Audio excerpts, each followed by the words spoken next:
Afternoon students. आज आपण या ठिकाणी गृहविज्ञान विषयाच्या BA थर्ड इयरच्या सेमिस्टर 5व्या तासिकेसाठी आपण या ठिकाणी जमलेलो आहोत. मी डॉक्टर जीवन ज्योती निकाळजे, गृहविज्ञान प्रमुख, कला विज्ञान व वाणिज्य महाविद्यालय बदनापूर. आज आपण या ठिकाणी BA TYचा पेपर नंबर 10वा गृह योजना आणि आंतर सजावट या पेपरचा आपण युनिट फर्स्ट जे आहे गृह योजना हे आपण सुरू केलेला आहे. त्याच्यातील बरेच पॉइंट आपण मागील काही तासिकेमध्ये बघितलेले आहेत. आज आपण एक नवीन पॉइंट या ठिकाणी डिस्कस करणार आहोत. तर या पॉइंटचं हेडिंग आहे की घरातील विविध खोल्यांचे नियोजन. आपण जेव्हा काल प्लॅन बघितला, हाऊस प्लॅन बघितला, तर हाऊस प्लॅनचे प्रकार जेव्हा आपण बघितले तर त्याच्यानंतर त्याच्यामधला योजनादर्शक नकाशा हा प्लॅन जो आहे तो आपल्याला घरातील वेगवेगळ्या खोल्यांची जागा, वेगवेगळ्या खोल्यांचे आकारमान आणि माहिती ही आपल्याला ह्या योजनादर्शक नकाशातनं कळते. तर आपल्याला आज काही बेसिक गोष्टी ज्या आहेत की जसं घरातील विविध खोल्यांचे नियोजन कसं असतं, कुठल्या कुठल्या गोष्टींची खोल्यांची कुटुंबाला, फॅमिलीला गरज असते. काही ठिकाणी खूप श्रीमंत, गर्भश्रीमंत लोकांच्या घरामध्ये सगळ्याच स्वरूपाच्या सोयीसुविधा ह्या उपलब्ध असतात, परंतु त्या प्रमाणात कमी मध्यमवर्गीयांच्या घरामध्ये सोयीसुविधा उपलब्ध असतात आणि निम्नवर्गीयांच्या खोल्यांमध्ये तर बहुउद्देशीय पद्धतीनेच एका खोलीचा 2-3 खोल्यांसाठी 2-3 खोल्या म्हणून उपयोग केला जातो. तर हे जे काही स्ट्रक्चर आहे हे त्याच्या उत्पन्न गटानुसार, त्याच्या स्तरानुसार, आर्थिक स्तरानुसार हे स्ट्रक्चर जे आहे ते असतं. परंतु घरामध्ये काही खोल्या ह्या कशा असल्या पाहिजे, कुठे असल्या पाहिजे आणि कुठल्या खोलीचं काय काम आहे आणि त्या कामाच्या अनुषंगाने त्याला एकांतता आणि इतर गोष्टींची प्राप्ती व्हावी याच्यासाठी त्याची रचना घराच्या कोणत्या भागात असावी या संबंधीची माहिती आपण आजच्या या तासिकेमध्ये घेणार आहोत. तर आपल्या आजच्या तासिकेचा पॉइंट आहे घरातील विविध खोल्यांचे नियोजन हे कसे असावे किंवा कसे असले पाहिजे. तर आपण बघतोय की आपल्या घरातील कामाच्या सोयीनुसार आपण खोल्यांचे नियोजन जे आहे ते करत असतो. घराचे स्वरूप कोणते आहे म्हणजे बंगला, फ्लॅट यासारखे आणि त्या ठिकाणी उपलब्ध जागा, या जागेच्या आणि त्याच्या उपयोगातून आपल्याला त्यातील सोयी सुविधा ज्या आहेत त्या कराव्या लागतात आणि त्याच्यानुसार आपल्याला खोल्यांचे नियोजन जे आहे ते करायचे असते. आता खोल्यांचे विभाजन जे आहे ते कार्यक्षमता वाढेल आणि घरातील लोकांना स्वास्थ्य लाभेल या दृष्टीने केलेले असावे. परंतु याबरोबरच कुटुंबातील सदस्यांची आवड, त्यांचं उत्पन्न, त्यांच्याकडे उपलब्ध असलेली जागा, त्यांचा व्यवसाय या घटकावर देखील या गोष्टी अवलंबून असतात. म्हणून आपण मूळतः घरामध्ये कुठल्या खोल्यांचं नियोजन हे असू शकतं आणि ते कशा पद्धतीचं असलं पाहिजे याच्याबद्दल आपण आज या ठिकाणी बोलू. तर पहिला आहे वरांडा. आता वरांडा म्हणजे काय की आपल्या दर्शनी भागात म्हणजेच एंट्रन्सला आपल्या घराची सुरुवात ज्या ठिकाणी असते त्या ठिकाणी वरांड्यासारखा प्रकार जो आहे तो बऱ्याचशा घरांमधनं आपल्याला दिसून येतो. आपल्या घराच्या मुख्य खोलीला किंवा प्रवेशद्वाराला ऊन, वारा, पाऊस यापासून त्रास होऊ नये, त्याचं संरक्षण व्हावं आणि आतील खोल्या ज्या आहेत त्या जास्त गरम होऊ नये याच्यासाठी या वरांड्याची स्वतंत्र मार्ग व्यवस्था जी आहे म्हणजे परिचलनाची मार्ग व्यवस्था जी आहे ती बऱ्याचशा ठिकाणाहून केलेली असते. वरांड्यामुळे काय होतं की खोलीला स्वतंत्र प्रवेश मार्ग मिळतो. वरांड्यामुळे घरासाठीचे सुरक्षित आणि सोयीचे होते.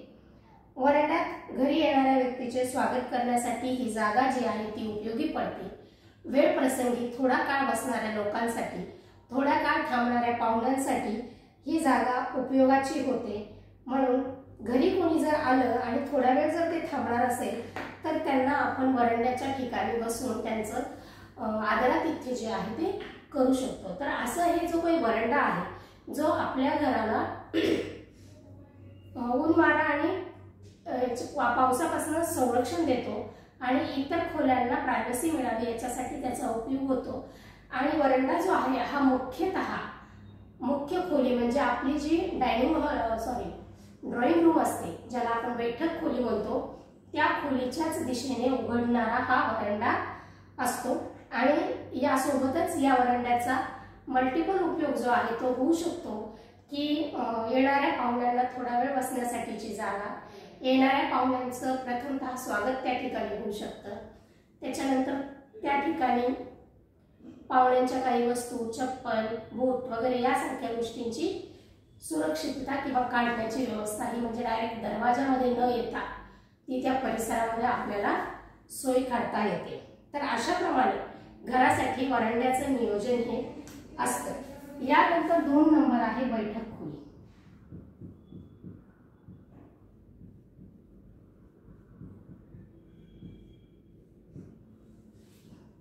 आता बैठक खोली म्हणजे आपल्या घराचा मुख्य भाग, म्हणजे हार्ट ज्याला म्हणतो, हृदय. आपल्या घराचं हृदय म्हणजे ही आपली बैठक खोली असते.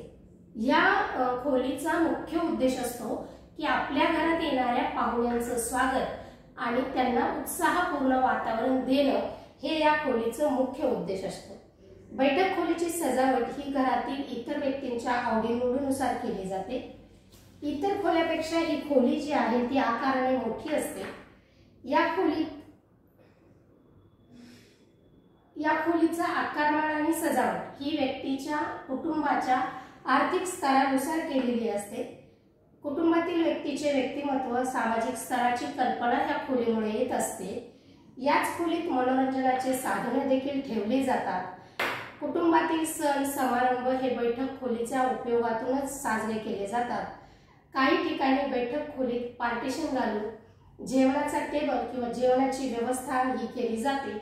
म्हणजे या ठिकाणी मल्टिपल बहुउद्देशीय वापर त्या खोलीचा होतो की मोठी जर बैठक असेल तर त्याच्यातला काही भाग हा जेवणासाठी उपयोगात आणला जातो. एकंदरच बैठकीत घरातील व्यक्तीविषयीचे मत ठरविले जाते. मांडणी नीटनेटकी आणि योग्य असेल तर घरात येताना प्रसन्न वाटते. म्हणून ती खोली सजावटीच्या दृष्टीने उत्तम असावी आणि प्रत्येक गृहिणीचं आणि प्रत्येक कुटुंबातील प्रत्येक सदस्यांचं लक्ष हे आपल्या बैठक खोलीकडे खूप जास्त असतं. कारण की येणाऱ्या जाणाऱ्या प्रत्येक माणसाची मतं जी आहेत ह्या बैठक खोलीवरूनच ठरली जातात. एकंदर घराविषयी, एकंदर माणसाविषयी, माणसाच्या स्वभावाविषयी. कारण घरात येणारा प्रत्येक माणूस हा आपल्या शयनकक्षापर्यंत, किचनपर्यंत जात नाही. तर असे बरेचसे लोक असतात आपल्याकडे की जे फक्त आपल्या बैठकीपर्यंतच येतात आणि तिथून ते परत जात असतात. तर ह्या बैठक खोलीच्या एकंदर सजावटीवरनं, वातावरणावरनं, त्या घराची आतली सजावट कशी असावी, या घरातील माणसं कशी असतील याविषयीची कल्पना जी आहे ती येणाऱ्या लोकांना बांधता येत असते. यानंतरची खोली आहे भोजन कक्ष.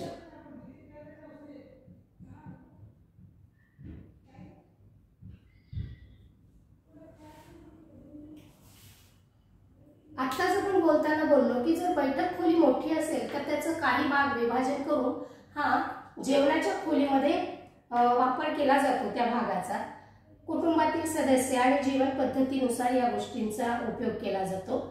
या कक्षाचे मुख्य कार्य म्हणजे कुटुंबातील सर्व सदस्यांना एकत्र बसून चहा, नाश्ता आणि जेवण करता येणं किंवा घेता येणं हा या खोलीचा मुख्य उद्देश असतो.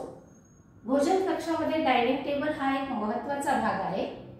घरातील व्यक्तीच्या आवडीनुसार, त्याच्यानंतर त्यांच्या आर्थिक स्तरानुसार या फर्निचरची निवड जी आहे ती केली जात असते आणि त्यानुसारच त्याची मांडणी केली जात असते.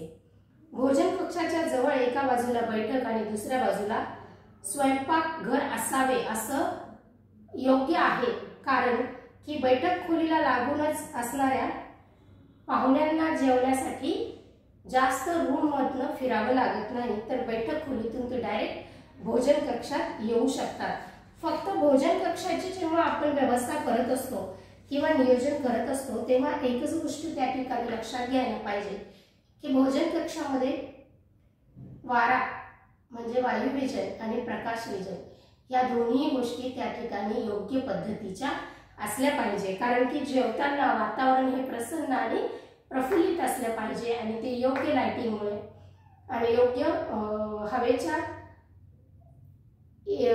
परिवहनामुळे ती जी उद्देश जो आहे तो त्या ठिकाणी प्राप्त होत असतो। म्हणून भोजन कक्षामध्ये हवा आणि प्रकाश हा व्यवस्थित येईल अशा ठिकाणी या खोलीची रचना असली पाहिजे। यानंतर आहे शयन कक्ष।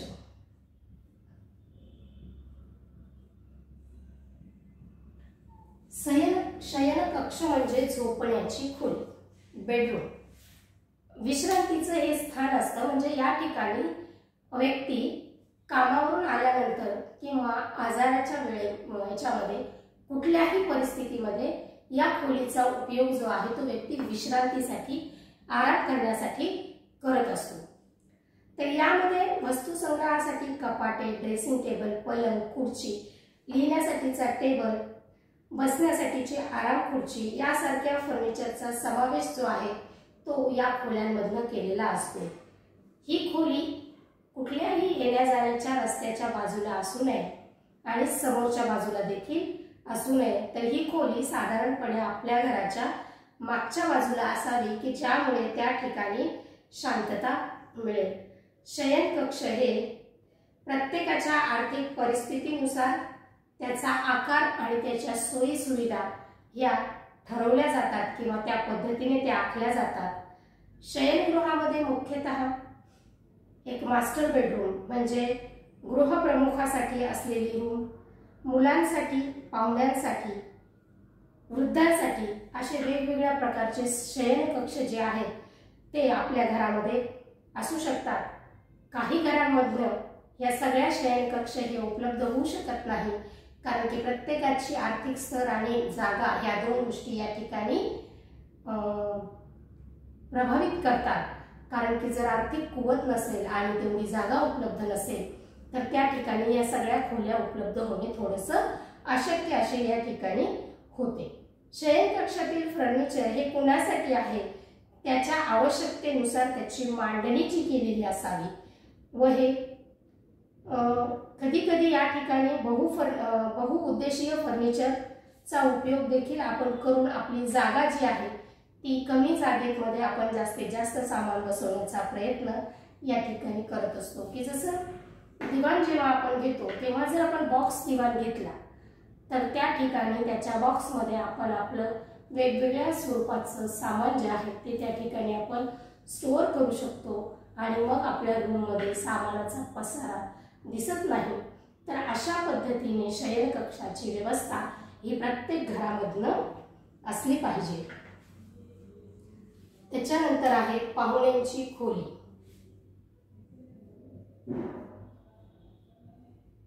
म्हणजेच गेस्ट रूम।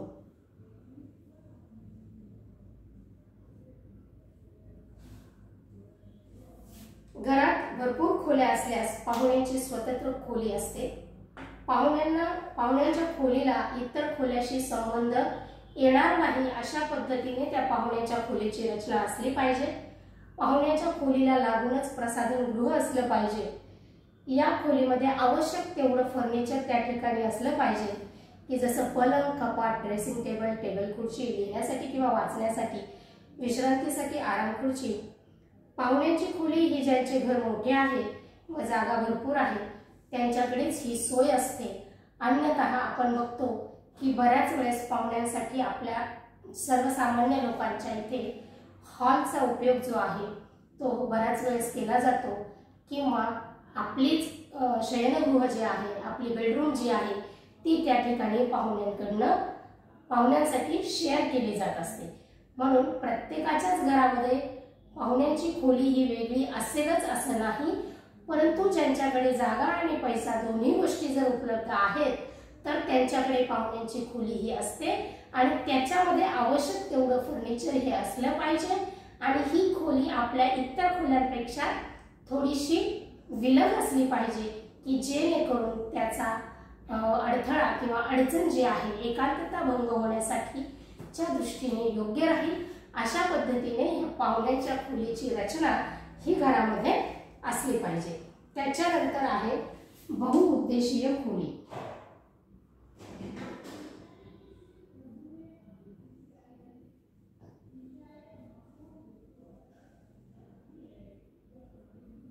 मल्टीपर्पज रूम म्हणजे आपण जेव्हा भोजन कक्ष आणि बैठक खोली याचा विचार करत होतो तेव्हा जर बैठक खोली मोठी असेल तर त्याला डिवाइड करून भोजन कक्षाची सोय आपण त्या ठिकाणी करतो, म्हणजेच या बैठक खोलीचा आपण बहुउद्देशीय खोली म्हणून वापर करतो।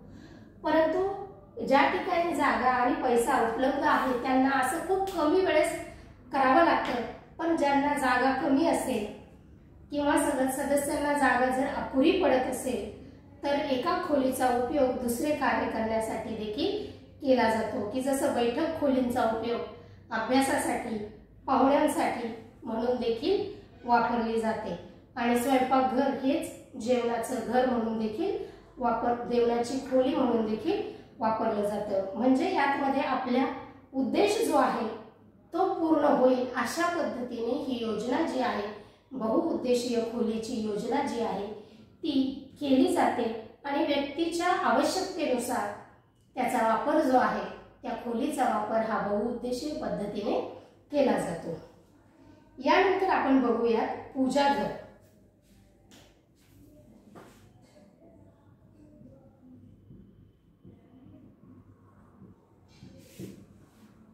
आता पूजाघर म्हणजे प्रेयर रूम, म्हणजे ज्या ठिकाणी प्रत्येकाच्या मान्यतेनुसार देवांसाठी जागा ही या ठिकाणी केलेली असते। पूजाघर हे सहसा स्वयंपाकघराला लागूनच असते। ही जागा शांत ठिकाणी असावी लागते, कारण की मनशांती या दृष्टिकोनातून याकडे बघितले जात असते। आजकाल खूपच कमी घरामधून स्वतंत्र पूजाघराची व्यवस्था केली जाते। काही ठिकाणी स्वतंत्र पूजाघर ठेवले जाते। आवाजापासून, गोंधळापासून पूजाघर हे दूर असावे, म्हणजे इतर खोल्यातील आवाज, गोंधळ ऐकू येणार नाही आणि मन एकाग्र करण्यासाठी हे आवश्यक आहे।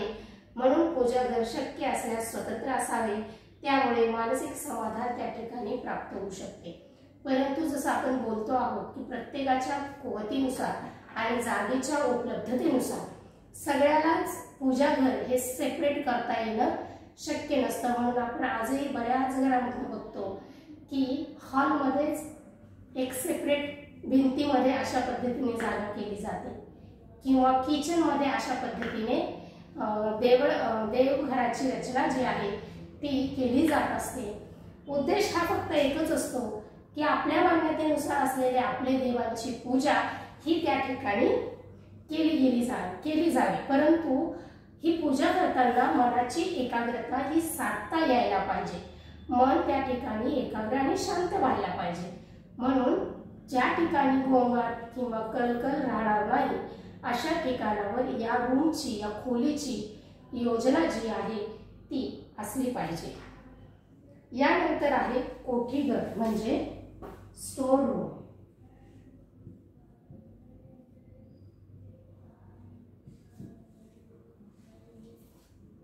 आता कोठीघर किंवा स्टोर घर बांधताना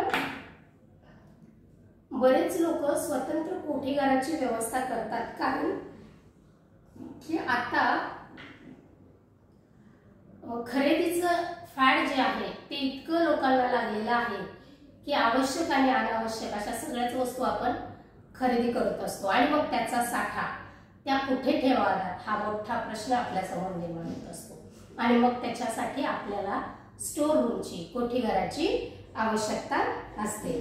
तर हे घर जे आहे, हे कोठीघर जे आहे, हे याची छोटी का होईना पण एक व्यवस्था प्रत्येक घरामध्ये असलं पाहिजे की ज्यामुळे आपलं एक्सेस झालेलं साहित्य जे आहे आपण त्या ठिकाणी ठेवू शकतो।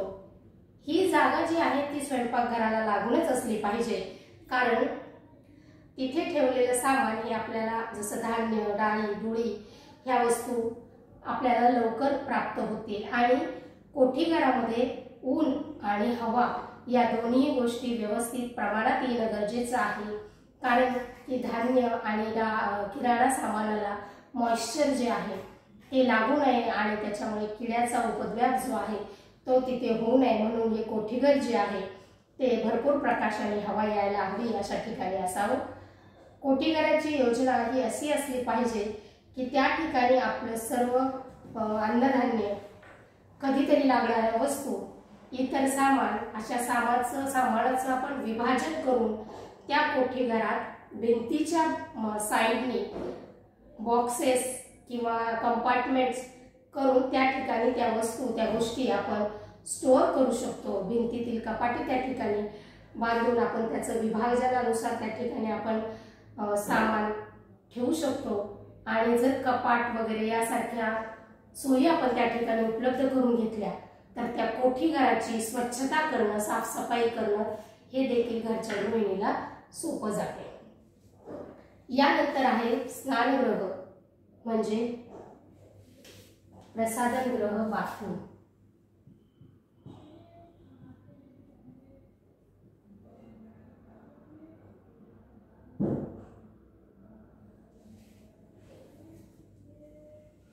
आता स्नान कक्ष जे आहे हे 3 प्रकारचे असतात, ज्यात भारतीय पारंपरिक पद्धतीने आंघोळीची सोय, दुसरे म्हणजे आधुनिक साहित्याचा वापर करून आंघोळीची व्यवस्था, जसे की बाथ टब, शॉवर यासारख्या गोष्टींचा वापर या स्नानगृहामध्ये केला जातो। बाथरूम मध्ये पाण्याची व्यवस्था ही 24 तास असली पाहिजे अशी व्यवस्था आपल्याला करावी लागते, त्या म्हणजेच त्या खोलीमध्ये स्वच्छता राहू शकते। आजकाल बाथरूमच्या भिंतींना गुळगुळीत अशा टाइल्स लावल्या जातात की ज्यामुळे त्याची स्वच्छता करणं हे महिलांना आणि इतर लोकांना त्या ठिकाणी सोपं जातं।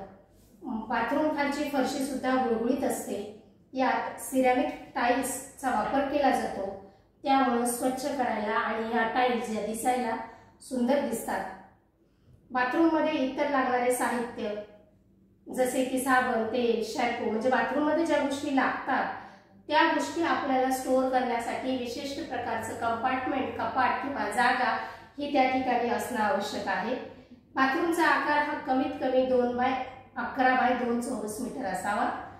आजकाल कितीही मोठं बाथरूम असू शकते, तिथे भारतीय आणि पाश्चात्य पद्धतींचा वापर जो आहे तो त्या ठिकाणी केला जातो। म्हणजे बाथरूमची एक निश्चित म्हणजे कमीत कमी जे आहे ते 2x11 असावं, परंतु उपलब्ध जागेनुसार आणि प्रत्येकाच्या आवडीनिवडीनुसार त्या स्नानगृहाचा आकार जो आहे तो बदलू शकतो, मोठा किंवा छोटा होऊ शकतो, कारण की त्या गृहामध्ये त्यांना ज्या ज्या सुविधा उपलब्ध पाहिजे असतात त्या ठिकाणी त्यांना जर त्या उपलब्ध करून घ्यायच्या असतील तर त्या ठिकाणी निश्चितच ती जागा जी आहे ती त्यांना मोठी घ्यावी लागते आणि त्याच्यानुसार त्याचं नियोजन किंवा वापर जो आहे तो केला जात असतो। आता याच्यामध्येच आहे प्रसाधनगृह।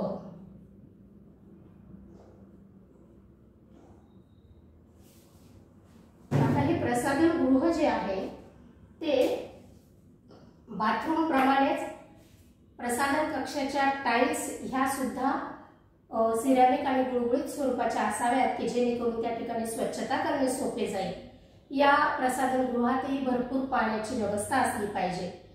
मोठ्या घरात संपूर्ण कुटुंबासाठी एक प्रसाधन कक्ष ठेवले जाते आणि प्रत्येकाच्या शयन कक्षाला एक अटॅच प्रसाधन कक्षाची सोय केली जाते। यात बाथरूम आणि प्रसाधन कक्ष बहुतेक वेळेस एकच असते। फ्लॅशची सोय असते। या टॉयलेटचा वापर काळजीपूर्वक करावा लागतो। कक्षाची योजना अशी करावी की इतर खोल्यांमधनं प्रसाधन कक्षाचा प्रसाधन कक्षाचं दृश्य हे दिसलं नाही पाहिजे, अशा पद्धतीने या प्रसाधन कक्षाची व्यवस्था जी आहे ती असली पाहिजे। यानंतर आहे जिना। जिना हे 2 पद्धतीचे असतात, एक घरातल्या आतून असणारा जिना आणि एक बाहेरच्या बाजूने असलेला जिना। जिना हा प्रत्येकासाठी असावाच लागतो, परंतु जिन्याची रचना ही चढताना त्रासदायक होणार नाही अशी असावी। जिन्याच्या पायऱ्या अशा असाव्यात की त्या चढताना चढणाऱ्या माणसाला अवघड होणार नाही। 2 पायऱ्यातील अंतर कमीत कमी असावे, चढताना त्या ठिकाणी थकवा जाणवणार नाही। जिन्याच्या भिंतीला आधार म्हणून रेलिंग असावे। जिन्यात पुरेसा प्रकाश येईल अशी खिडक्यांची रचना त्या ठिकाणी असावी। वरच्या व खालच्या मजला जोडण्याचे काम हा जिना करत असतो, म्हणजेच त्याची रचना ही सुरक्षितता लक्षात घेऊनच केलेली असावी।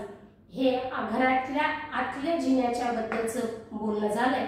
घराच्या बाहेर असणारा जिना हा देखील सुरक्षिततेच्या दृष्टिकोनातून योग्य असला पाहिजे। 2 पायऱ्यांमधलं अंतर आणि किती पायऱ्याचा एक टप्पा या पद्धतीनेच त्याची रचना ही असली पाहिजे की आतला आणि बाहेरचा कुठलाही जिना हा व्यक्तीला चढण्या उतरण्यासाठी त्रासदायक होऊ नये किंवा क्लिष्टकर होऊ नये आणि योग्य पद्धतीने परिचलन हे होईल आणि त्याच्यामुळे खोल्यांना एकांतता देखील प्राप्त होत असते। कारण की एकाच्या खोलीतून दुसऱ्याच्या खोलीत जाण्यासाठी म्हणजे खालच्या मजल्यावर वरच्या मजल्यावर जाण्यासाठी या जिन्याचा आतल्या जिन्याचा वापर जो आहे तो केला जात असतो आणि आतला जिना हा सुरक्षिततेच्या दृष्टीने योग्य असतो। परंतु जिन्याचं वरच्या मजल्यावर उघडणारं दार जे आहे त्याची रचना ही सुरक्षिततेच्या दृष्टीने योग्य असावी। तसेच या ठिकाणी हवा आणि प्रकाश या दोन्ही गोष्टीची योजना व्यवस्थित असावी। जर नैसर्गिक प्रकाश योजना आपल्याला या ठिकाणी घेणं जर होत नसेल तर अशा ठिकाणी कृत्रिम लाईटची व्यवस्था केलेली असावी। पायऱ्या चढताना सुरुवातीलाच त्या लाईटचं बटन जे आहे ते असावं आणि त्या लाईटचं बटन बंद करण्यासाठी पुन्हा टॉप वरती दुसरं बटन स्विच ते त्या ठिकाणी असलं पाहिजे, म्हणजे ते स्विच बंद करायला पुन्हा खाली उतरावं लागणार नाही। अशा पद्धतीने जर नैसर्गिक प्रकाशाची योजना आपल्याला त्या ठिकाणी मिळू शकत नसेल तर त्या ठिकाणी आपण कृत्रिम प्रकाश योजनेचा वापर हा सुरक्षिततेसाठी आणि दिसण्यासाठी करू शकतो। परंतु वायुविजनाच्या दृष्टीने याच्यामध्ये फ्रंटला समोरच्या दिशेला खिडक्या ह्या असल्या पाहिजे ज्याला काचेच्या माध्यमातून किंवा ग्रिलच्या माध्यमातून झाकलं जातं की ज्यामुळे प्रकाश पण त्या ठिकाणी व्यवस्थित येऊ शकतो आणि हवा सुद्धा त्या ठिकाणी व्यवस्थित येऊ शकते। आता हा झाला घरातल्या आतून जिना। जर घराच्या बाहेरून जिना असेल तर त्या जिन्याला सुद्धा सुरक्षितता ही असली पाहिजे, कारण की तो बाहेरच्या दिशेने येणारा जिना असतो आणि मग या ठिकाणी कुठलाही बाहेरचा व्यक्ती सुद्धा तो जिना वरती चढून जाऊ शकतो। म्हणून त्या दृष्टीने त्या ठिकाणी योग्य ती व्यवस्था असली पाहिजे। जिन्याची उंची जिन्याची रुंदी ही कम्फर्टेबल असली पाहिजे। या ठिकाणी हवा आणि प्रकाश याची देखील व्यवस्था योग्य पद्धतीने असली पाहिजे। जर छत असेल त्या ठिकाणी तर त्या दृष्टीने त्याचा विचार जिन्याचा विचार हा केला गेला पाहिजे। अशा पद्धतीने आज आपण या ठिकाणी घरातील विविध खोल्यांचे नियोजन जे आहे हा मुद्दा आपण या ठिकाणी बघितलेला आहे। स्वयंपाक खोली हा अतिशय विस्तृत आणि एक वेगळा मुद्दा या ठिकाणी आहे, म्हणून आपण पुढच्या तासिकेमध्ये ह्या मुद्द्याचा अभ्यास जो आहे आपण पुढच्या तासिकेमध्ये करू। आज आपण या ठिकाणी BA तृतीय वर्षाचा घरातील विविध खोल्यांचे नियोजन हा मुद्दा आपण या ठिकाणी अभ्यासला आहे। पुढच्या तासिकेमध्ये आपण हाच मुद्दा पण फक्त स्वयंपाकघरापुरता आपण अभ्यासणार आहोत, कारण की स्वयंपाकघर हे घराचा आत्मा असतो। घरातील गृहिणी जास्तीत जास्त आपल्या स्वयंपाकघरात असते, तिचं ते कुठलं क्षेत्र असतं, कामाचं क्षेत्र असतं, तिचं कर्तृत्वाचं ते क्षेत्र असतं। त्याच्यामुळे या खोलीची रचना, या खोलीत असणाऱ्या उपलब्ध सेवा सुविधा या सगळ्या गोष्टींचा विचार जो आहे तो योग्य पद्धतीने व्हायला पाहिजे।